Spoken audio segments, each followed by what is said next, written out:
ही संपूर्ण परिस्थिती।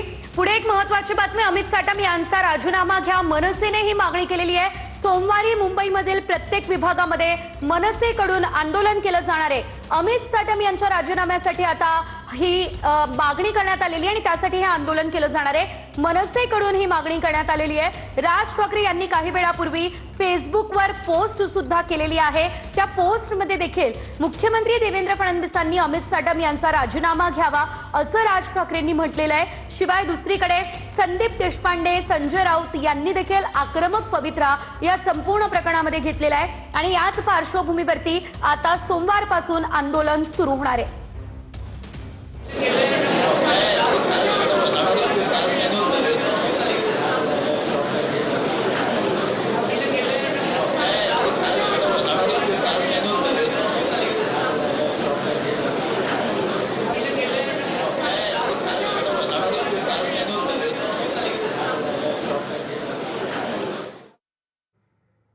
तर हा व्हिडिओ आपण पाहतोय ज्यामध्ये काल झाडावर घडलं, आज मॅनहॉल मध्ये अशा प्रकारच्या वक्तव्यावरती अमित साटम हसले या संदर्भातला हा व्हिडिओ आहे ज्यावरून आता मनसे आक्रमक झालेली आहे।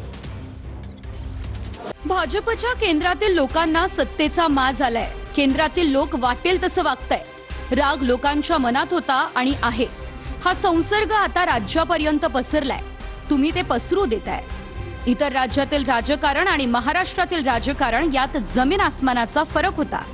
एक आमदार लोकांच्या मृत्यूवर फिदीफिदी हसतो आणि कारवाईचा सूडही ओढला जात नाही। कुणाला कशाचाच खेद नाही, खंत नाही। अशी परिस्थिती तुम्ही एकही अवाक्षर बोलत नाही। सगळे बेफाम झाले। फडणवीस सुसंस्कृत मुख्यमंत्री असं वाटत होतं, पण तुमच्याकडून खेद व्यक्त केला जात नाही। तेव्हा संवेदनशीलतेबाबत शंका घ्यावी लागते। महाराष्ट्राची प्रतिमा डागाळत आहे असं वाटत नाही का? तुमचे मंत्री रोज बेताल विधानं करताय। तुमचे इतर नेते असंवेदनशीलता उघडपणे दाखवतात, त्यांना तुम्ही काही बोलत नाही।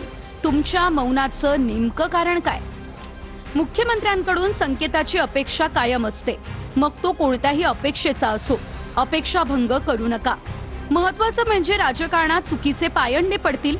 तुम्ही सुज्ञ आहात, तुमच्याकडून अपेक्षा आहेत। तर या संदर्भात अधिकचे अपडेट घेऊयात आमचे प्रतिनिधी दिनेश दुखंडे यांच्याकडून।